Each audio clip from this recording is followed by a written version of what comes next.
At long last, our report of the Electronic Entertainment Expo is ready. The shocking news: no new game systems were introduced. No M2, no PlayStation 2 or PlayStation Type-C, no Nintendo bulky drive. Nothing. Nada. Zilch. Also shocking, only 4 new N64 titles were shown at Nintendo's booth. Zelda 64 was not shown. Star Fox 64, which was new at the time but is out in stores now, was the only title developed by Nintendo itself. The other 3 were productions of England-based Rare, Nintendo's protege. Here is Rare's Banjo-Kazooie, a game in which you constantly switch between Banjo the bear and the bird riding along in his backpack. As the bird, you can fly Banjo to higher places in this vast, expansive 3D world. Rare will publish a game for the first time ever with Conker's Quest, a game that looks very similar to Super Mario 64. Lastly, Rare is also responsible for GoldenEye 007, a Doom-style game that Nintendo says is not another Doom clone. Only time will tell.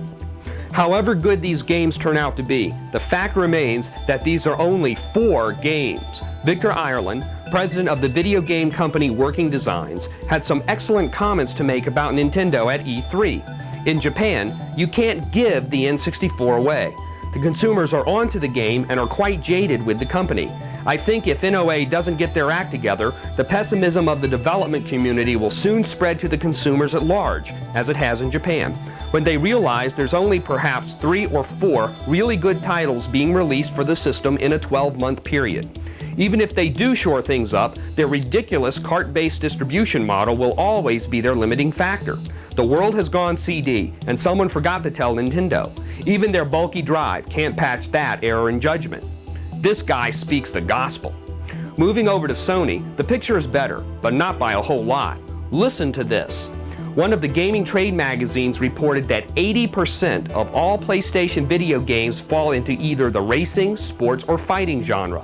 Sports account for 35%, racing 25%, and fighting 19%. These genres often account for low-quality copycat titles and just plain boredom, a serious problem considering they make up 80% of the PlayStation's library.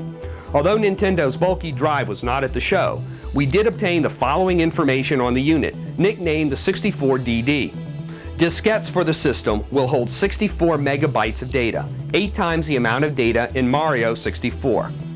The disk drive will be packed with a random access memory pack, which is meant to be plugged into the memory expansion slot on the top of the N64. The 64DD will also allow for networking capabilities to enhance the gameplay experience, but internet access has not been confirmed. Heading back to Sony, Crash Bandicoot 2 looks mesmerizing, at least in terms of graphics. Never has a PlayStation exhibited such beautiful graphics outside of cinematic sequences. Spawn looks better than expected, with a graphical style similar to Tomb Raider. However, it is unknown whether the actual gameplay is more like Tomb Raider or Doom. Sony is really pushing its new icon Blasto. Didn't anybody tell them the graphics are awful? We can deal with the cartoony aspect, but the overall simplistic nature and lack of detail is a real letdown. In what may be the year's most innovative game, Parappa the Rapper seems less like a game and more like an interactive music video in which you make up the lyrics as you go along. We're probably way off here, but that's the impression we got from the footage. Who knows what you do in this game, but it looks wild. We could just slap Sony for skimping on their footage of Final Fantasy VII, the most anticipated game of the year. When we previewed the game last year, we expressed disappointment, but after seeing the display for the game at E3, let's just say things are looking a lot better now.